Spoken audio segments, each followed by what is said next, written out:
An auteur is a director who has a specific way of making their films that links each one of them together. Paul Thomas Anderson is one of those directors. After all this time, I've only ever seen one other PTA film on the big screen, until today. So let's talk about it here on the Film Podcast. I've just seen One Battle After Another, which is a Paul Thomas Anderson film. It's based on a book called Vineland. I think it was written in the early 2000s or whatever. I've just watched it. It's all replaying in my mind, you know. What's it like? How clinical is it? Is it that Paul Thomas Anderson clinical filmmaking thing? I've got to admit, I was a little bit worried. Up to this point, there's been no bad Paul Thomas Anderson films. There's been none. So what about One Battle After Another? It's safe to say that there are still no bad Paul Thomas Anderson films. They're all amazing. Oh my God, One Battle After Another is just another layer of the Paul Thomas Anderson cake. So let's talk about One Battle After Another on our way home, because there is so much to cover here. We've got loads to get through. I mean, it's pretty late. And there's a reason for that. And that's because I don't think there are any Paul Thomas Anderson films that are below 2.5 hours. And this one is pretty long. And I'll tell you what, right? This is a real enjoyable movie as well. One thing that you could say about Paul Thomas Anderson films, they're all amazing, right? But they're all very cerebral. They're all brainy. They're all thinky films. And you know, One Battle After Another is kind of different. And you know what? That was refreshing. Filmmakers like Paul Thomas Anderson, they don't come along very often.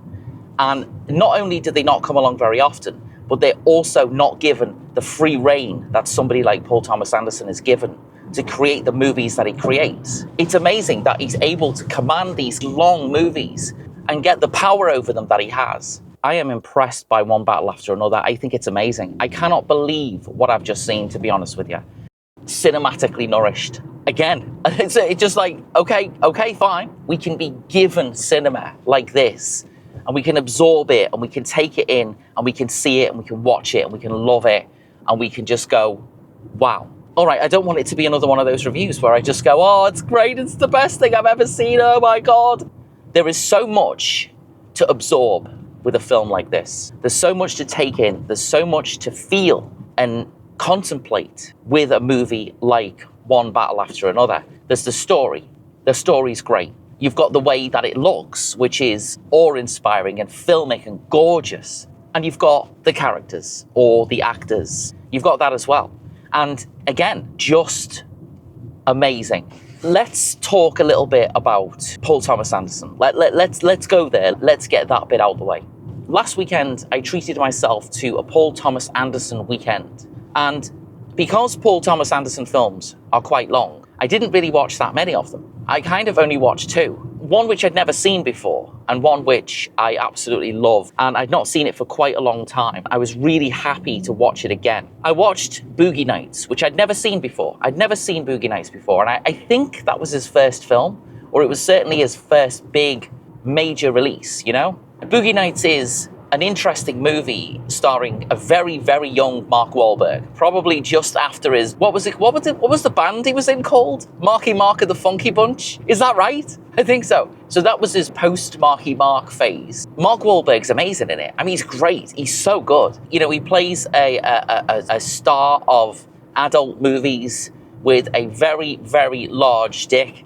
It's not just about that. It's a character study on the guy himself, the character himself. It's a true story, or it's an adapted true story, or whatever. This is one thing that you'll notice about all of Paul Thomas Anderson movies. They all focus on a central character that is flawed.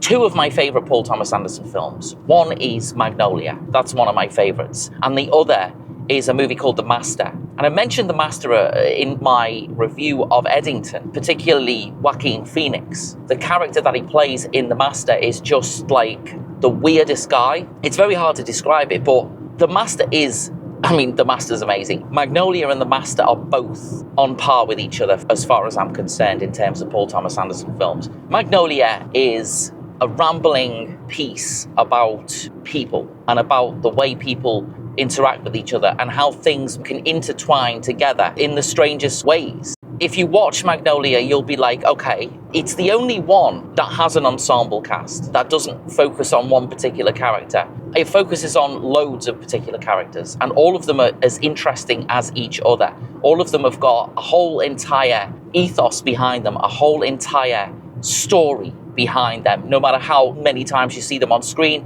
no matter how important they are to the story, they've all got a full three-dimensional life behind them all, I guess.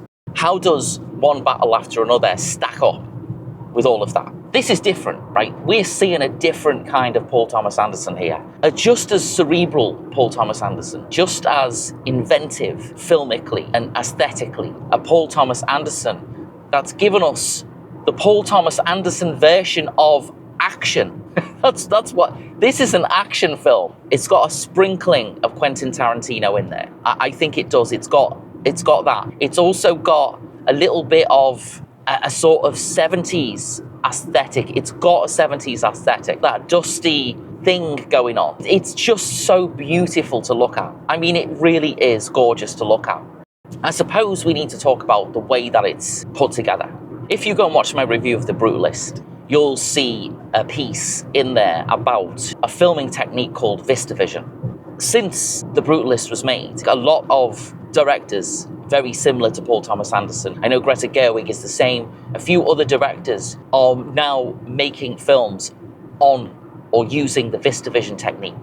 And what that is essentially that you've got 35mm film, but it travels through the camera and the projector horizontally rather than vertically. So it goes that way rather than that way. And the reason for that is because you get a much larger frame of film to capture images on. Normal film capture is like 4 perforations. When you look at the film cell, you can see those little sprockets at the side. Now 4 of them is what make up regular 35mm film cell. But with VistaVision, you get 8 sprockets. So you get much more detail in the image. Now, why is that important? Why does it matter? If you think about other Paul Thomas Anderson films, again, we talk about The Master and we talk about Phantom Thread, they were all shot on 70mm film. And I know that they were released on 70mm film in some cinemas as well. I mean, look at this. This is a scene from The Master, right? Just look at the quality of it, the texture of the frame. Look at it. It's so beautiful. And the same can be said for Phantom Thread as well. Phantom Thread has got this gorgeous, clean, crisp, yet almost like unreal but real look to it, you know?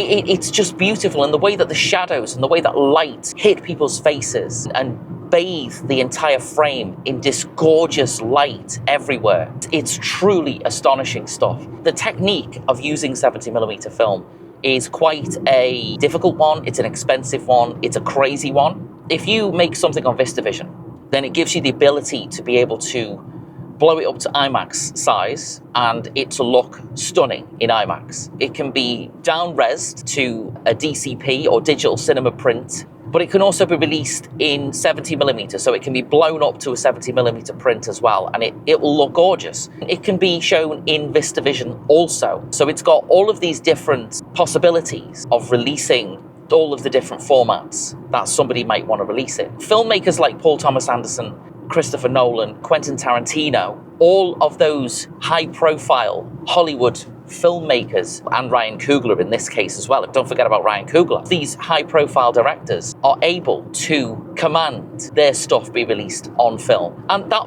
is important because it's got something about it, it's got a look about it. You can tell that it's been done on film.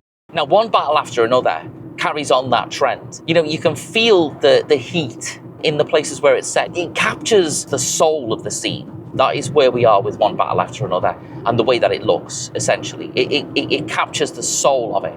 So we need to talk about the story. And as with all Paul Thomas Anderson movies, it's got a lot going on. A lot going on. Essentially, you've got, let's give him his nickname, Ghetto Pat Calhoun and Perfidia Beverly Hills, members of the revolutionary group French 75. Anarchists, essentially. They go around and they do shit. At the start of the movie, we're kind of at what you'd call an ICE detention center, where they've got, you know, a load of immigrant detainees. They get broken out in the most beautifully filmed breakout scenes I've seen for a long time. And while they're doing that, Perfidia, she kind of takes the piss out of Captain Stephen Lockjaw. And when I say take the piss, you know, a bit of humiliation going on. And because of her power, because of her sort of no bullshit outlook on things, he kind of develops a crush on her. He kind of gets a bit infatuated with her.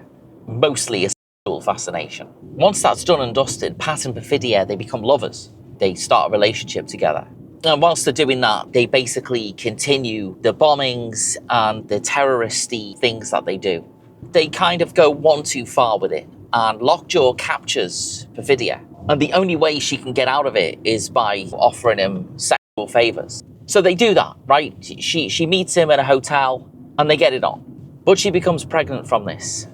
And she gives birth to a baby girl called Charlene. And I guess at that point, you know, Perdita, she does not want to live as a family. She doesn't want to do that whole wife, you know, and mother thing.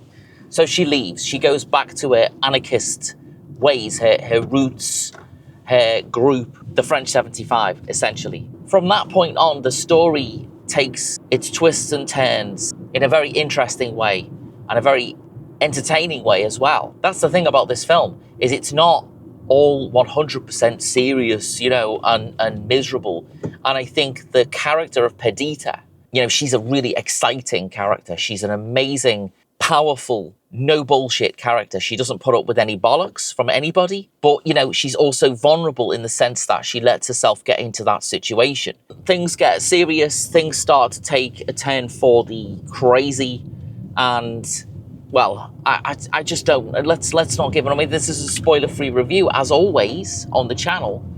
So let's not give away anything about it. Let's not do that. Let's also pull over and talk about who's in this film and what they do and who they play. One of the modern era's greatest actors. I think it's safe to say that. I think it's fair to say it as well.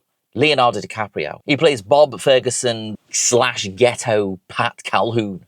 Fantastic name. He's an explosives expert who's in the French 75 and then isn't in the French 75 anymore later on in the movie. But equally as interesting and equally as fun and equally as exciting. And he's a bit bumbly. He's a little bit William Shatner, if you know what I'm saying. A little bit William Shatner, just a bit.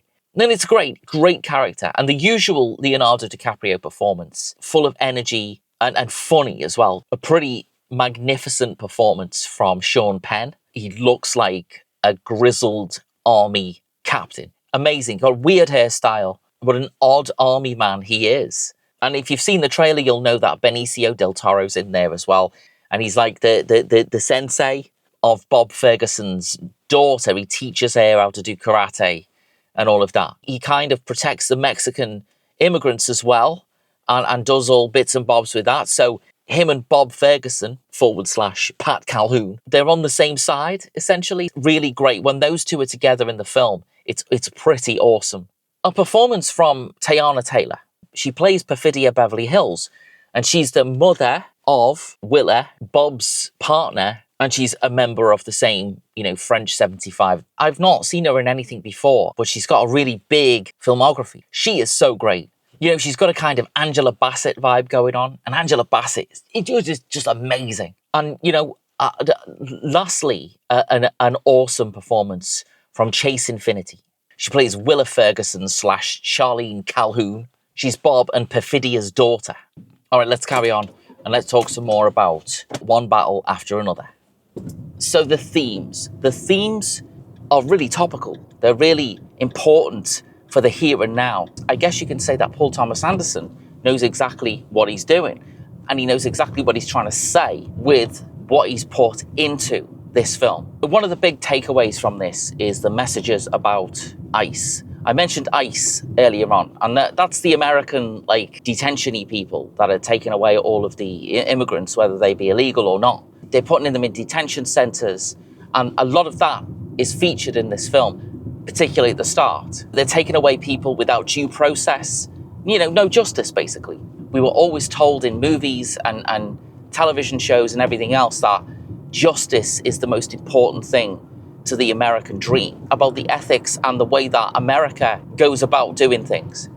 But now you can see that none of that matters. It was all nonsense. It was all lies, and it was all propaganda. And I think One Battle After Another kind of gets to the meat of that. It has that commentary about it. The fact that, you know, justice, American justice, is actually elitist justice. It's actually a lie. It's not real. And you can see that by the way that they treat the migrants, whether illegal or not. You know, there's bits about protest infiltration as well. There's one particular scene in there which has got a protest. And it's a protest about the police or the way the army or whatever, the occupying forces, if you want to call them that, of a particular city are treating people. You can see some shots where the police themselves, you know, they come in around the back of the protest, you know, behind all the protesters. They get out of those blacked out cars. They immediately start with the violence. They immediately start throwing petrol bombs and all of that kind of thing. And it's like, okay, right, you know, that commentary's in there also. I think you can see that the director knows exactly what he's trying to say and what he's trying to put into this film. It's all relevant to what's going on now, particularly in the USA. And that's why I've got that same feeling about this as I had with Eddington. Eddington's very similar. Eddington's got a kind of what the fuck is going on vibe. Everything's been told from the perspective of these characters, and everything's been told from the perspective of what happens to them, and everything's been told from the perspective of the place where it is. So we also see an appearance from some really disgusting, sickening white supremacists. They're always there in the background, right? You know, the white supremacists, they're always there. They're always lurking around. And some of them, in fact, might just be in our faces all the time. But anyway, so yeah, you know, the white supremacist stuff is also there. It's a fundamental piece, in fact, of the puzzle of this movie. And it's quite interesting, and it shows us that that elitist group of people that really run everything. So that element is there as well. You know, our main characters, they spend time off-grid, in hiding, essentially, because what they've done is they've gone against the authorities, they've gone against the good guys, they've caused a scene, they've caused several scenes, in fact. They've made enemies with the authorities. It just goes to show that, you know, ultimate authority will always win out in the end. There's some elements of this movie that I don't want to get into, and that's because I don't want to spoil it. And not spoiling it is really important to the enjoyment of it.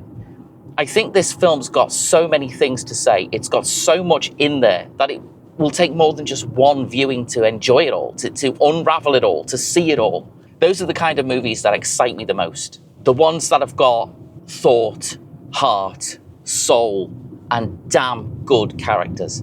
You know how it is on this channel. It's all about the characters.